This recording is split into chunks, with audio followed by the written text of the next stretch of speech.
Let's give Will Smith his due. He did a great service for the Oscars.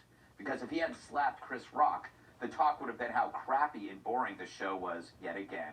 I was slapping myself to stay awake. Without Will turning it into Palm Sunday, the rest of the show was one long in memoriam. You also didn't hear about their goodie bags, not to be confused with the D-bags in the seats. Each swag bag contained more than 140 grand worth of crap, including free liposuction. Yeah, free liposuction, because Hollywood stars can't afford to get their own fat sucked out of their bodies. Hell, I'd do it for free. I'll bring my own straw. I don't know what that means. The gifts also included an all-expenses-paid trip to Scotland with a 3-night stay at a fancy castle, free construction for a home renovation, a 4-night visit to a luxury spa, and a plot of land in the UK with a noble title. Great. How does Sir and Lady Douche-a-lot sound?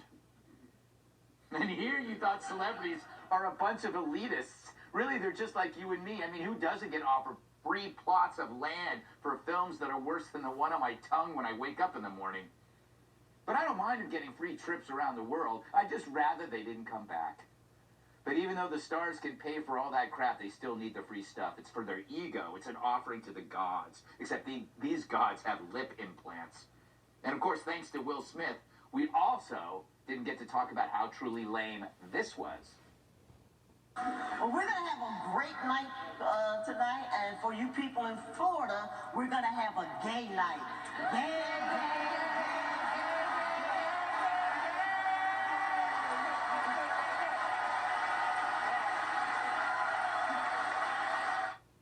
Only the Oscars can make gay boring and tedious.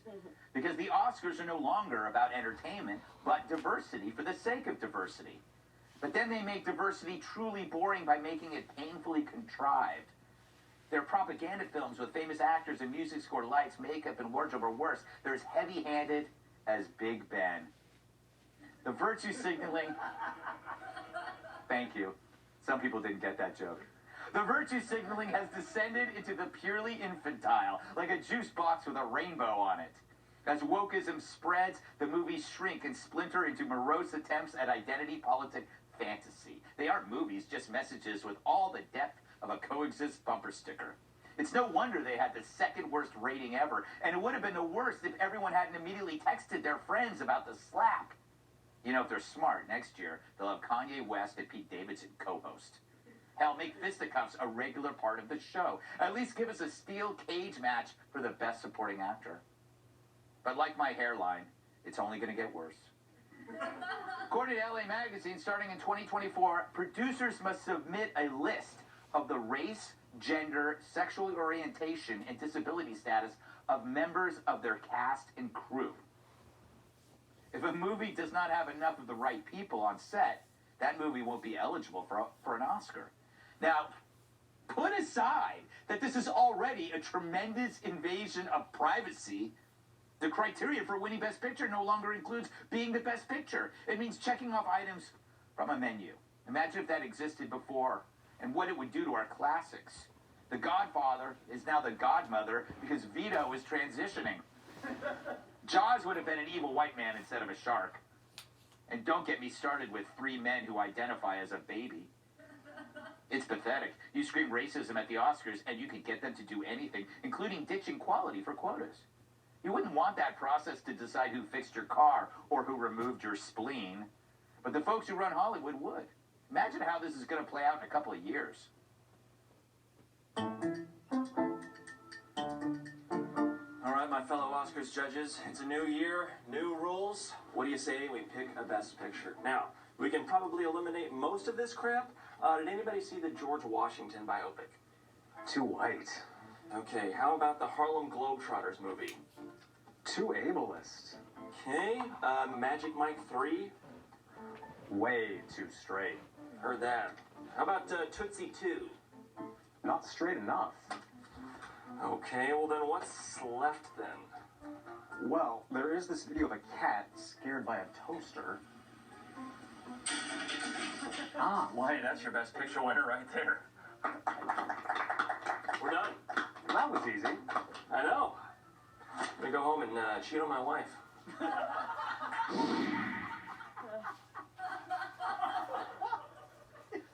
So the Oscars no longer rely on excellence, then why bother with them? After looking at their ratings decline, viewers have already answered that question.